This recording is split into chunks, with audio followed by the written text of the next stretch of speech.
Hello guys, আসসালামু আলাইকুম। আজকে আমরা তোমাদের সামনে চলে আসলাম অনেকদিন পরে। আজ শিমুল এবং তুলিকে শেখাবো কয়েকটি রঙের নাম। আমার অনেক রঙের নাম মনে না থাকলেও ওদের দুজনের ভালো মনে থাকে।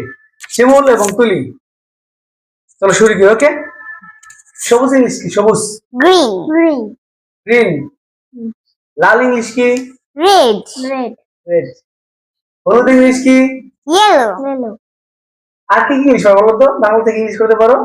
কি কি কালারের নাম জানো তো বলো? গোলাপি মানে পিঙ্ক। পিঙ্ক। আর কি পারো বলো?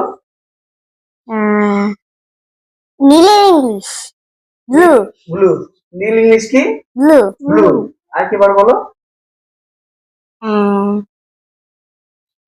বেগুনের ইংলিশ বলো। পার্পল। বাহ, চমৎকার। শুরু করো না তুমি? পারো? তাহলে অনেকগুলো পারো। পার্পল পারো, ব্লু, সাদা ইংলিশ হোয়াইট। হোয়াইট। তাহলে white, blue, purple, pink, pink, green, green, red, yellow. এগুলো কালার তোমরা চেনো? তোমরা দেখলে চেনো এই কালার গুলো কেমন? রং দেখলে চেনো না? ইয়েলো কেমন দেখলে চেনো? আর একটা পারি। তুমি লিখতেছি, তুমি চেনো না? Colour English black. Black. Black হচ্ছে কি? কালো। কালো। আচ্ছা, তাহলে আমরা অনেক শিখতে পারলাম। আজকে আমাদের কি শিখতে হবে বলো তো? রঙের ইংলিশ। হ্যাঁ, রং।